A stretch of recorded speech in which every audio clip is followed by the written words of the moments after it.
Hello, and welcome to session 2 of HONS400. I'm glad to pick up the argument with you today. So today, my goal is to provide some framework for understanding the discussion of John Stuart Mill, but also the discussion of John Rawls, which we'll turn to in a week or so. And I'd like to start by discussing briefly the idea of political philosophy. What is political philosophy? It turns out that political philosophy is tremendously important for the subject which we are most concerned about here, and that has to do with the value and the viability of liberal democracy. So what is political philosophy?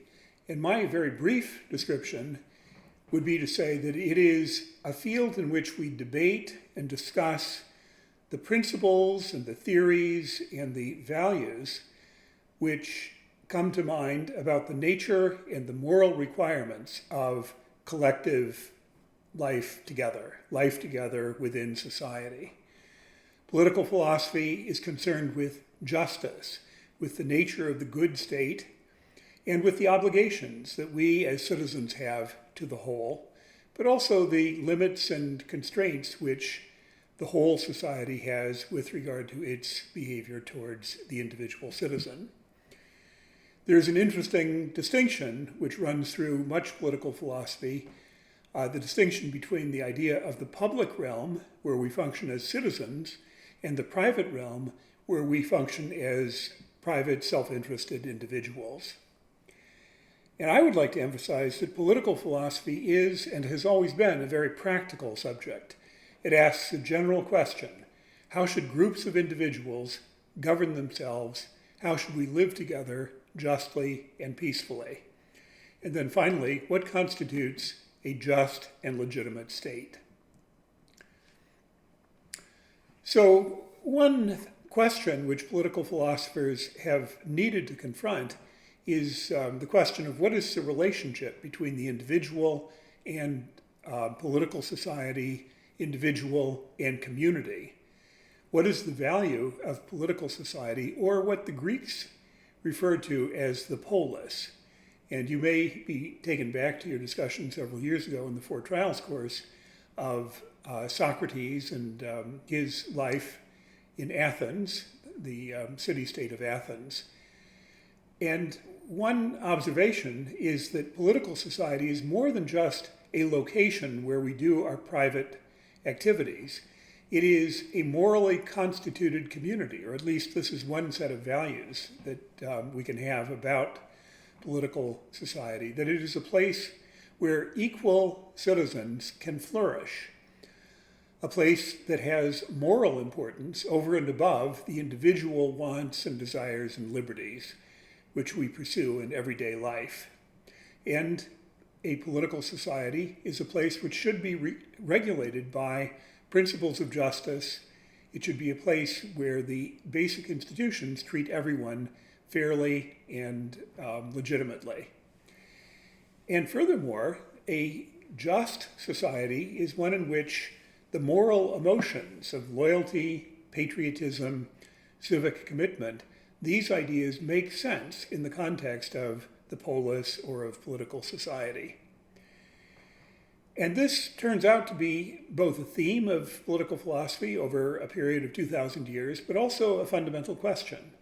Traditional liberals hold that the collectivity has no moral standing, or at best a derivative moral standing, and that only the freedoms, rights, and liberties of individuals are fundamentally morally significant. I'd like to read a couple passages from a political philosopher, Melissa Lane, from her entry in the Stanford Encyclopedia of Philosophy on ancient political philosophy. But she has several paragraphs which I think are very relevant to political philosophy more generally. So she writes, "Justice was conceived by poets, lawgivers, and philosophers alike as the structure of civic bonds which were beneficial to all, rich and poor, powerful and weak alike, rather than an exploitation of some by others." She goes on, "So understood, Justice defined the basis of equal citizenship and was said to be the requirement for human regimes to be acceptable to the gods. The ideal was that with justice as a foundation, political life would enable its participants to flourish and to achieve the overarching human end of happiness, expressing a civic form of virtue and pursuing happiness and success through the competitive forums of the city. She also writes another, I think, insightful paragraph about political philosophy. Among equals, however defined, the space of the political was the space of participation in decision-making concerning public affairs and actions. That invention of the political was the hallmark of the classical Greek world. Citizens, whether the few, usually the rich, or the many, including the poor and perhaps the poorest, gathered together to conduct public affairs, sharing either by custom, by election, or by lot, in holding or holding accountable the offices for carrying them out. In other words, two really fundamental topics of political philosophy emerged from political thinking in the 4th century BCE, the idea of equality among citizens and the idea of self-determination by the citizens, or in other words, the fundamental value of democracy. There's another idea which is very important within political philosophy, and this is the idea of the common good or of the general will. The idea that over and above the individual opinions that we have, there is something that we might refer to as the good of society as a whole, or the common good. And Jean-Jacques Rousseau in the 18th century summarized this idea in terms of two distinct ideas. He referred to the common will, which is kind of the majority opinion of a population, and he distinguishes that from the general will, which he thinks is the true and abiding interests of the society as a whole, meaning all the individuals in the society. Josh Cohen is a political philosopher at Stanford who wrote a very interesting book about Rousseau, and this passage I think is also worth quoting. The essential point about content is that Rousseau's solution requires that individuals commit to regarding themselves as belonging to a political community whose members are committed to regarding one another as equals, acknowledging one another as political equals, with equal status in establishing the laws, recognizing one another as equally subject to the laws, and agreeing to regulate their association by reference to reasons of the common good, which gives equal weight to the good of each citizen. So the ideas of self-determination and full and complete equality among all citizens, these are fundamental ideas of democracy, and as Josh Cohen is saying here, they're fundamental to Rousseau's conception of a good society and a democratic society. Today we're reading and discussing John Stuart Mill, who is a classical liberal, and there is a philosophical disagreement between classical liberalism and the, let's call it, richer social philosophy, political philosophy of Rousseau and other social contract thinkers. But classical liberal philosophers like John Stuart Mill, Adam Smith, John Locke put the primary moral emphasis on the individual rather than on society. Society and government are thought to be instrumental in furthering the good of individuals rather than being morally valuable in themselves. John Stuart Mill is, in this sense, a classical liberal when he writes about the limits of the state and society On Liberty with respect to the liberties of the individual. Now, this is in some ways a matter of nuance, because classical liberals also recognize that there is great value in social collaboration and in convening with other people to achieve common purposes and common goods. But the big question is whether there is real value in the community as a whole, over and above the value of the fulfillment of the purposes of the individuals who make it up. Classical liberalism emphasizes these moral ideas, ideas of individual rights, individual liberties, and equality of all persons and all citizens. The key political value is the cultivation and preservation of the rights and liberties of individuals.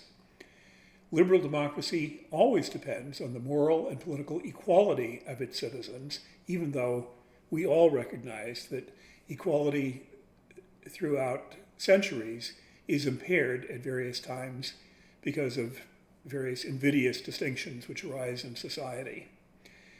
The US Constitution embodies this idea of the equality of citizens, though, of course, not as a result of reading Mill. The US Constitution was written before Mill. But also the other reading that you have done for today, the Universal Declaration on Human Rights, embodies a commitment to these liberal values of equality, liberty, and individual rights, and recognizes as well a broader conception of positive rights and a broader conception of the value of social cooperation. So when Mill turns to government more explicitly in a book that you have not read, a book that he wrote in the 1850s called Considerations on Representative Government, he is pretty explicit in saying that government is purely instrumental in the sense that it exists in order to increase the well-being of the citizens which comprise it.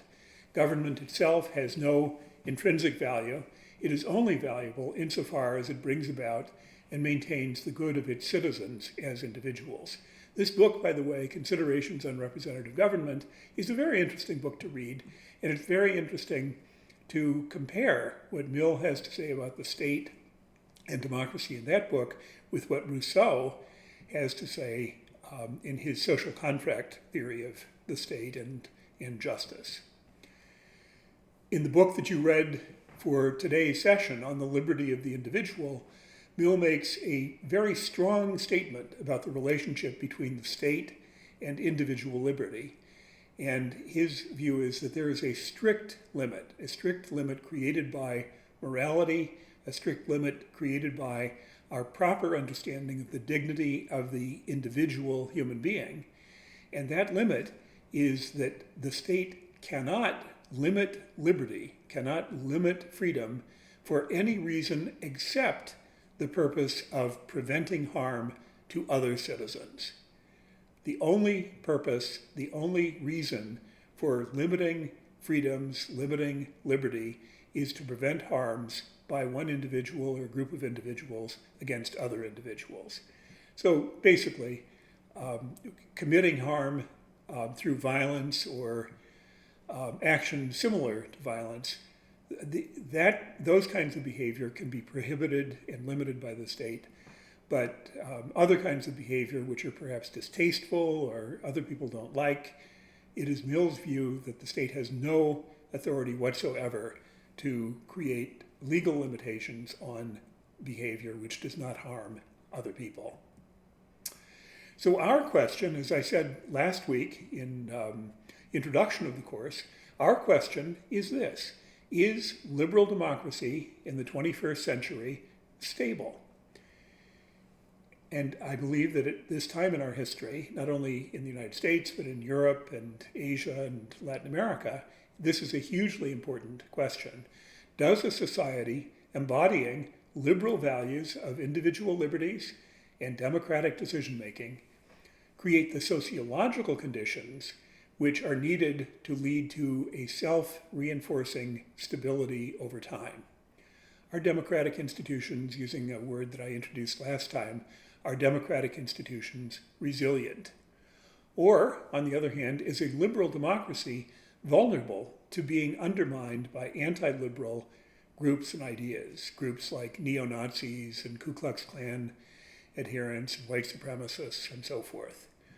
And this question is not a question within political philosophy exclusively. Instead, it is an empirical and sociological question. But history also is relevant to this question because history shows us that democracies die. If we are to have a stable democracy, then we need to have positive answers to questions like these. Do the basic arrangements of a democratic society satisfy citizens that they are fair? Are citizens satisfied that they are being treated fairly? Do citizens believe that they are being treated equally?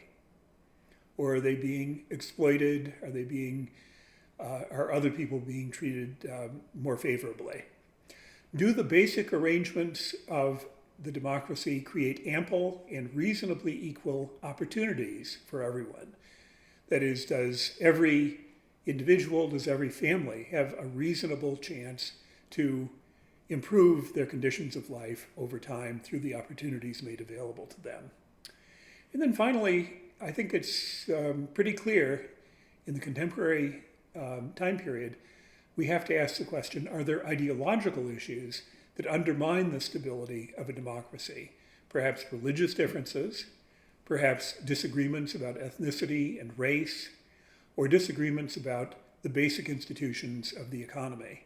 Are there irresolvable conflicts which can arise between groups which lead fundamentally to instability, lead to conflict, and lead eventually to the decline of democracy? Those are the questions in front of us, and today's discussion of Mill and his central liberal commitments to liberty and a limited state, a frankly very narrowly limited state, that's the subject of today's conversation.